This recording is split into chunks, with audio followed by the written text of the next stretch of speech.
William Westlake was a blacksmith from Brandon who, in his spare time, was a bell ringer at St Peter's Church. William was also an army reservist. As a reservist, he was among the first from Brandon to see action at the outbreak of war. In May 1915, he was taken prisoner by the Germans and spent the best part of 3 years in one of their POW camps. Then, in February 1918, he became so seriously ill that the Germans released him, perhaps in a prisoner exchange, and he returned back to Britain, where he was immediately taken to Camberwell Hospital in London to undergo an operation. Sadly, William died on the operating table and is remembered on Brandon's war memorial. Any suggestion that William's repatriation was part of a thawing in relations between Germany and Britain was dispelled when on the 21st of March 1918, Germany launched its spring offensive along the Western Front. Allied positions were overwhelmed. In 1918, after years of stalemate, the Germans were now making some of the biggest gains since the beginning of the war.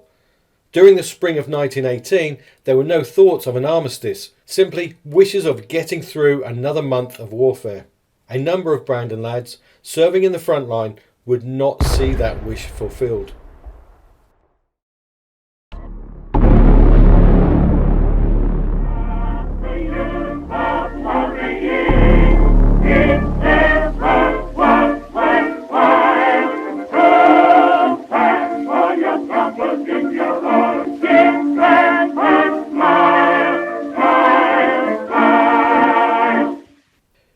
Let me introduce this Brandon lad to you. John Edwards was a 19-year-old cycle mechanic from Brandon who enlisted into the army in 1915. At the time, he was 5 foot 2.5 inches tall and weighed a mere 7 stone. However, all is not what it seems with John. You see, John is an imposter, a fake, who had lied when enlisting into the army. John's real name is Edward Edwards, although he is sometimes known as Jack. At the time, his real age was 16, meaning he was actually too young to enlist into the army. So this is why he made up the fake persona. The army, desperate for men to join their ranks, accepted his story and sent him to Colchester Barracks. Edward's parents wrote to the military to get him back home to Brandon, even sending his birth certificate as proof. But Edward was stubborn and refused to leave the barracks. He did enjoy the support of his army captain, who suggested Edward could be retained as a bugler and not sent overseas until he was old enough. Nonetheless, Edward's parents won the day and the army kicked him out for lying. Upon his return to Brandon, Edward vowed to join the army when he was legally old enough. True to his word, on his 18th birthday, he did just that, leaving his parents powerless to intervene.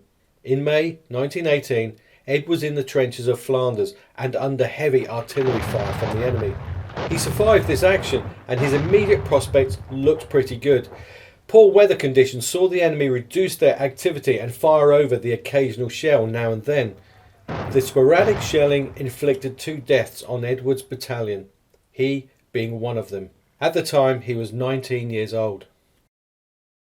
Edward had been caught up in the German spring offensive, launched just a couple of months earlier.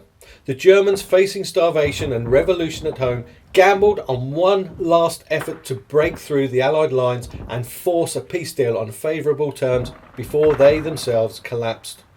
The offensive saw gains unseen since 1914, with the Germans capturing tens of thousands of prisoners, including many Brandon lads. Cecil Crocker of Ford Farm, Lawrence Matthews, whose parents lived at Wellington Terrace behind the Duke of Wellington pub on Thetford Road, Walter Nichols, who worked in the town's post office, Alfred Talbot of London Road, and Richard Zipfel of Thetford Road were all captured and transported to prisoner of war camps. For them, their war was now over.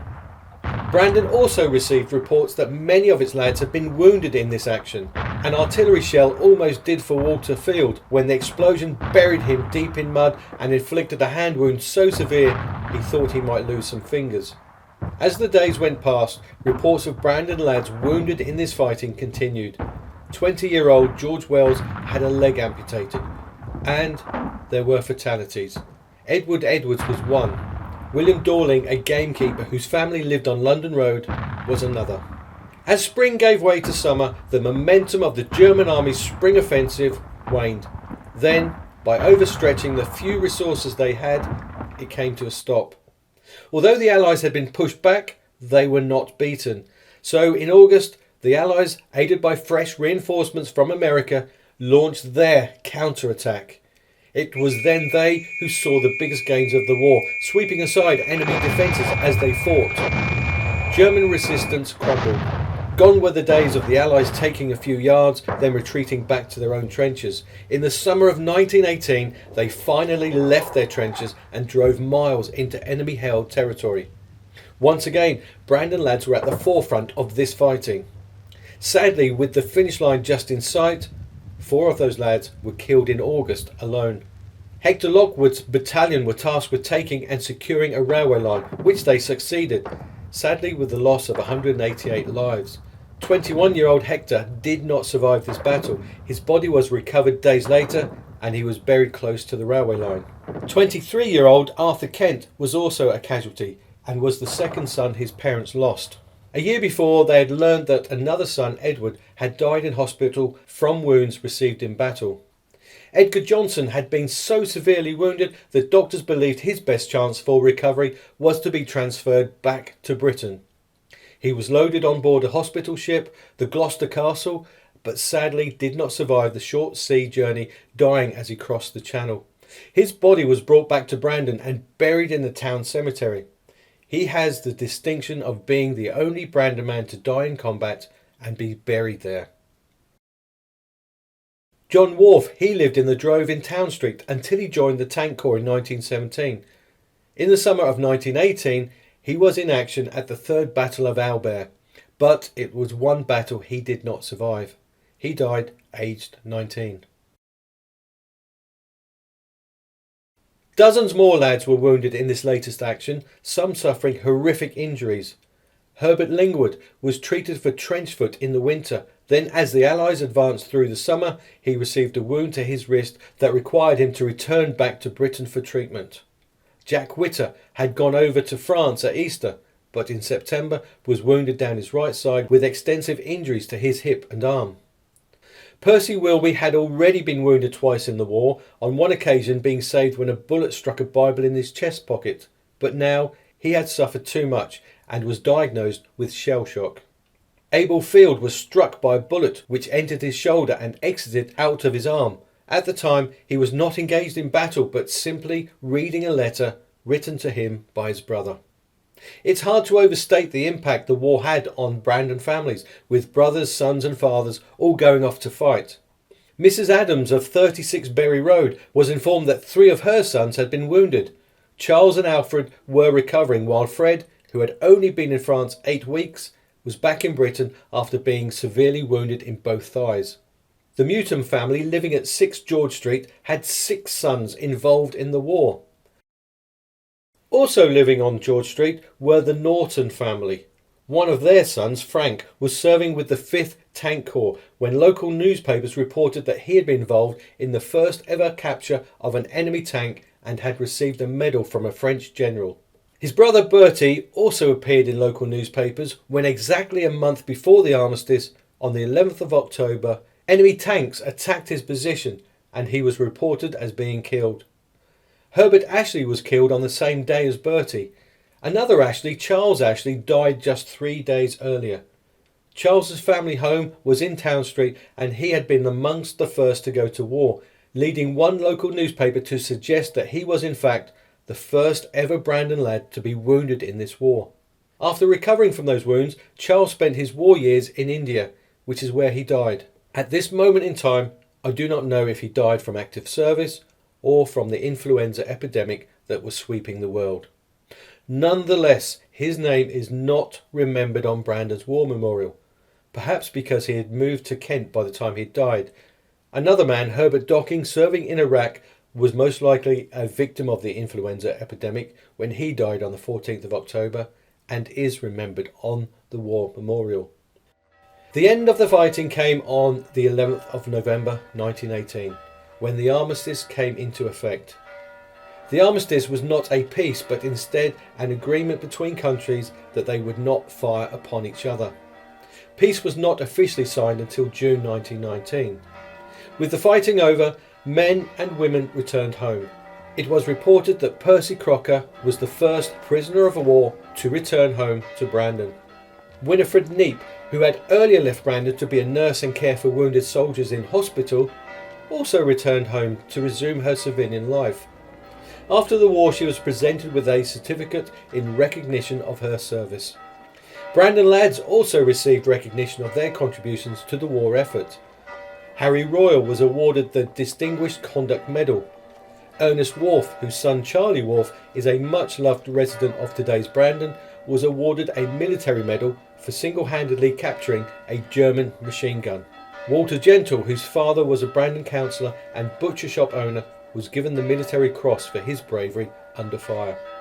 However, most men simply returned home without ceremony to pick up their lives once again. They were all affected one way or another. William Newton enlisted in 1915 and was severely wounded that following year. Upon recovering, he was returned to France in 1917, where he became seriously ill. The doctors, unsure of what his illness actually was, sent him off for an X-ray, which was still very much in its infancy as a medical procedure. This was returned as inclusive, but a diagnosis was forthcoming when the doctors discovered sugar in William's urine. It seems he had diabetes, type 1 diabetes in fact, and he was swiftly discharged from the army. Today, diabetes is manageable, but back then, William returned to Brandon and remained in a weakened and vulnerable condition. So, when the influenza epidemic reached Brandon, he was one of those to succumb to the virus, and William died on the 23rd of November 1918, 12 days after the armistice, and in terms of date, he was the last name to be added to Brandon's War Memorial. There seems to have been no steadfast criteria for names to be included on the town's memorial. Local churches kept a list, a roll of honour, of Brandon lads killed in the war, adding a new name when another was killed. It seems this roll of honour formed the basis for inclusion. However, it was very much at the discretion of the churches and local residents, meaning men whose only connection with Brandon was the fact they had moved to the town just prior to enlisting, featured on the memorial, while others, such as Charles Ashley, who had been born and bred in the town and had moved away, do not appear. 65 names from the Great War feature on the memorial. 65 lads who left a hole in someone else's life. But these 65 only represent 10% of all the Brandon lads who went to war. The suffering of the 90% continued beyond the memorial, but less is documented about those. Some returned with limbs missing. Many were simply scarred for life, not just physically, but mentally. In the years following the war, local school children would laugh at a veteran known as Matches Thompson.